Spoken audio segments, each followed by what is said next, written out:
do is I used the columns sometimes to rehearse scenes that in the book I happened to be writing at the time. And I would take those and put them in my book. So that happened. But no, a column is a column. I never felt like it should be anything else. And if I had illusions about it being something bigger, they were always dispelled. I felt that I'd said everything. It's amazing how you can say everything you have to say in a reasonably short amount of time. Not that the big sprawling novel isn't a fantastic thing, but it's a different animal. Yeah. Yes?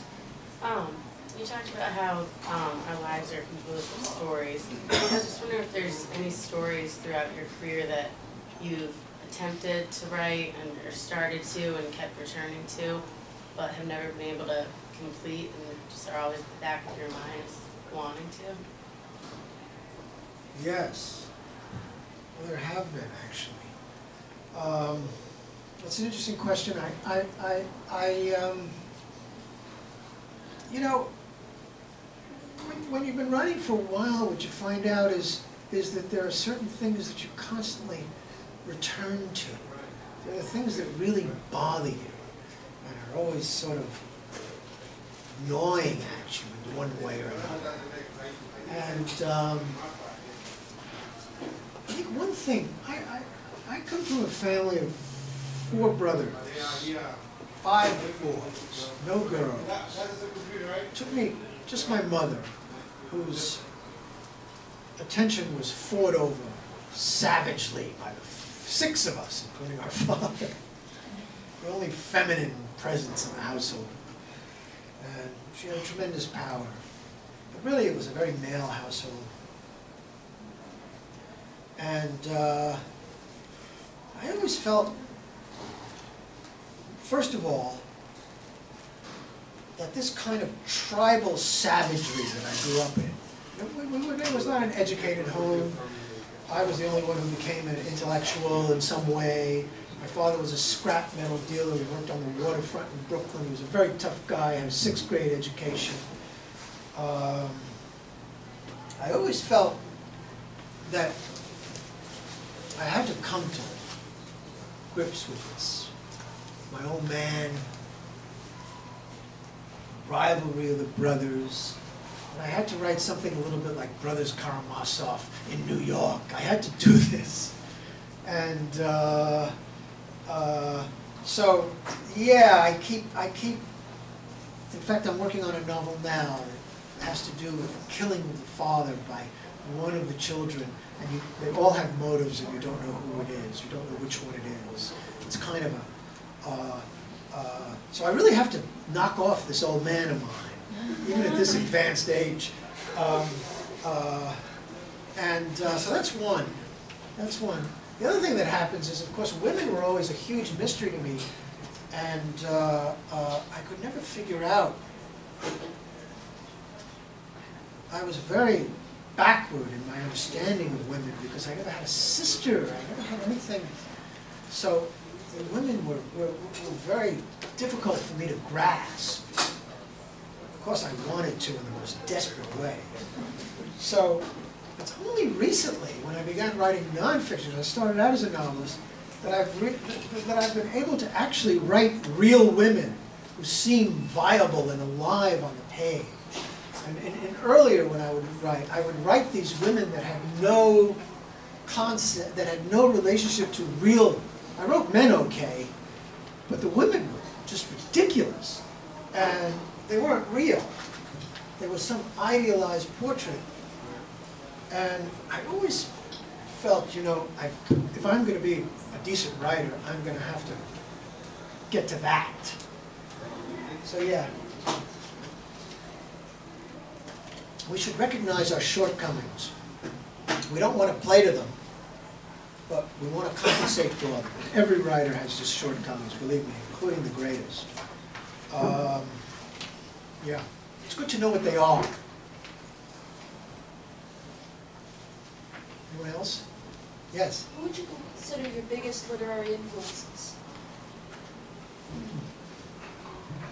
I don't know. you know, different phases.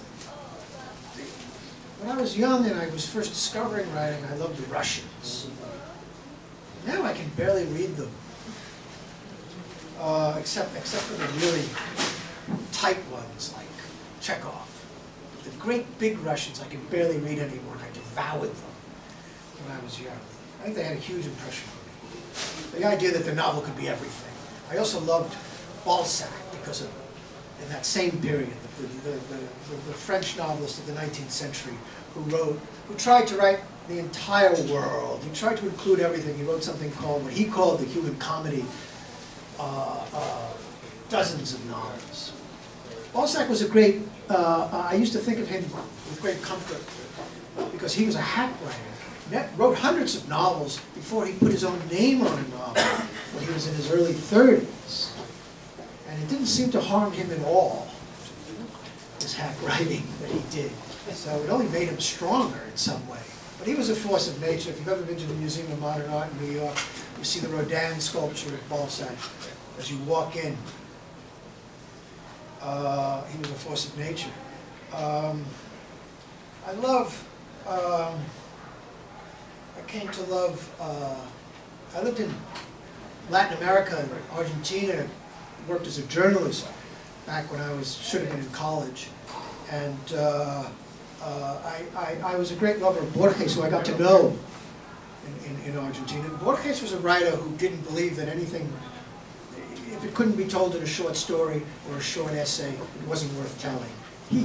That was a big position he took because that was all he could write. So of course you say, well, that's all that's any value. But in fact, he was an amazing writer, a tremendous writer. He had a great influence on me.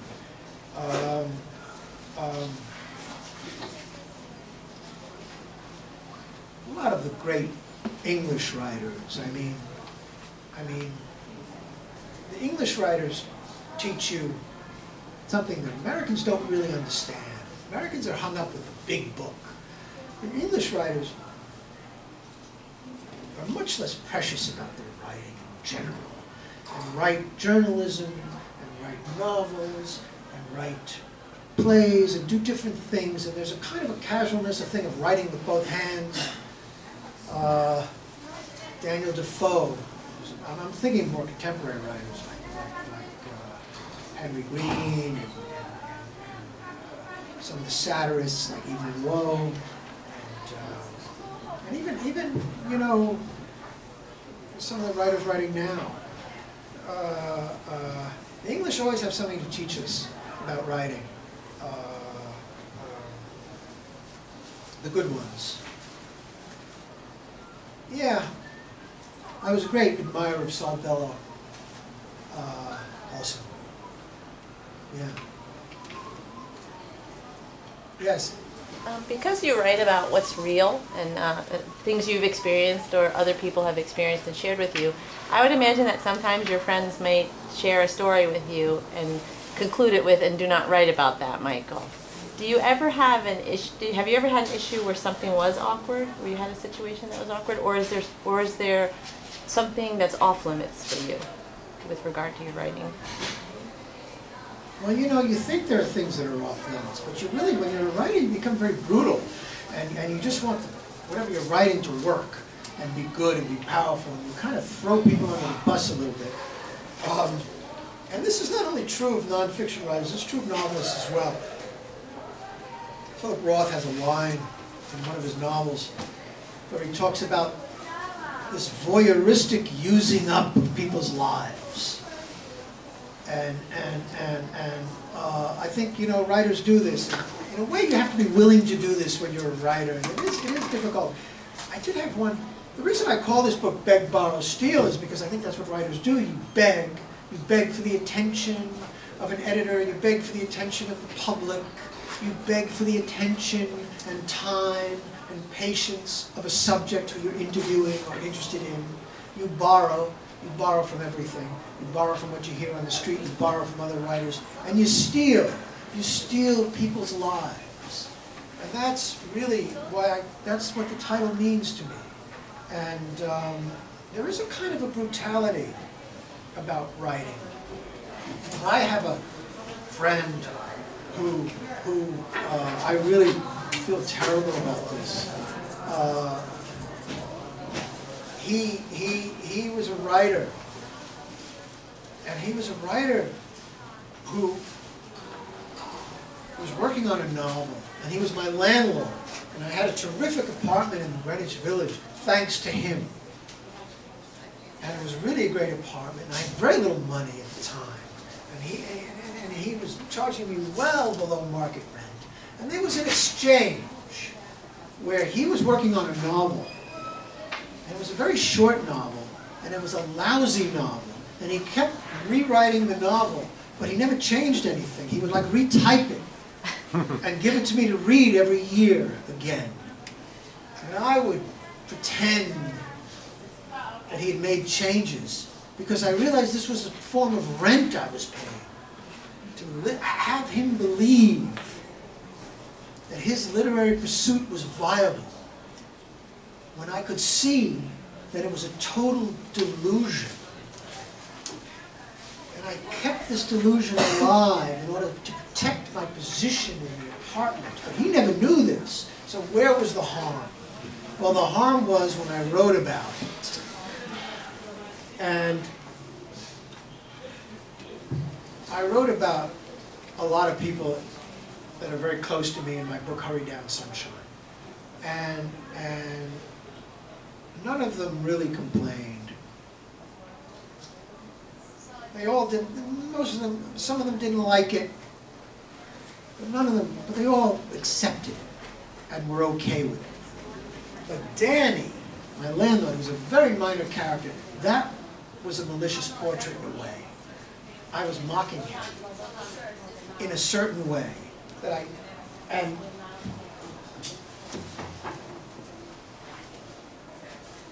I avoided him. Whenever I was down in the village, I'd walk around the block. I would never walk past the building, afraid I would see Danny.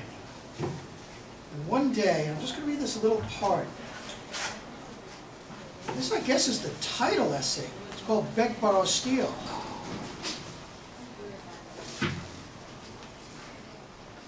And one day,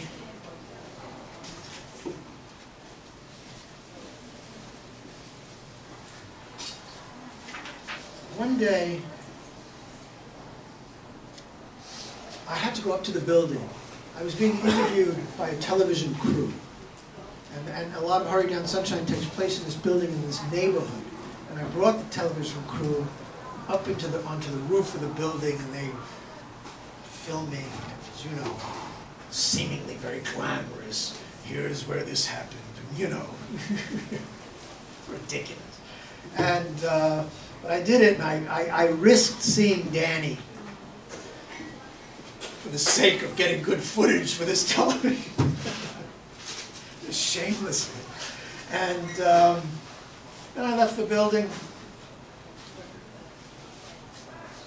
And about a half hour after I left the building, Eric, who I call him in this piece, his real name is Danny, Eric sat down next to me on the platform of the 14th Street subway station where I was waiting to take the #1 train uptown. So he followed me in, crept up on me, and sat down next to me without saying a word. Finally, he wore a baggy brown corduroy jacket and was holding an acoustic guitar with 2 strings missing, as if it was something he had just found. He waited for me to say hello first, with his sly, embarrassed smile. I wondered if he was going to slug me. But all we did was talk like 2 people mimicking friendship, trying to remember what we used to talk about before. Neither mentioned the book, though I knew that he'd read it.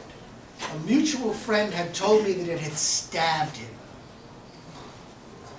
He had no idea you'd been humoring him all those years. He was crushed. You didn't have to write it that way. It's not the kind of news about yourself you want people to hear. I would have liked to apologize, but it wouldn't have been sincere. I've been thinking about you, I said. Me too. When the train arrived, He left the guitar on the bench and walked up the stairs and out of the station. He had probably spotted me on the street and followed me down for the sole purpose of having the encounter.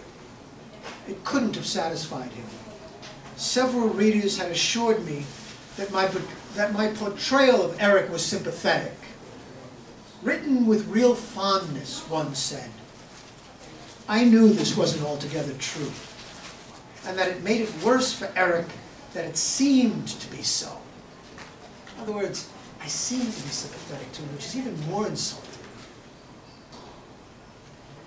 You didn't betray a secret, said the reader. You didn't make anything up, so where's the problem? Eric had once commented on how closely I listened to him. Closely enough to steal a piece of his soul. So yeah, you know, I really feel badly about that. But not badly enough to change her. And not badly enough to have written yet another essay repeating the insult. So, you know, writers are rough sometimes. I think you have to be willing to be that way. You know, I mean, it's not like you're committing crimes. But just, you know, the news about ourselves that we never get. The news about ourselves that we're always fishing for is how other people see us. And no one ever tells you how they really see you. If they do, you probably never talk to them again.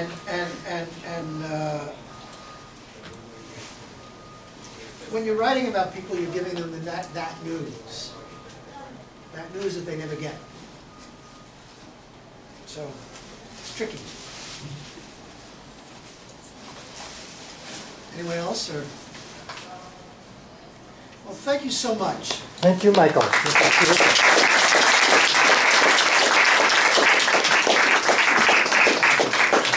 And there are lots of books here if anybody would like to pick up a book.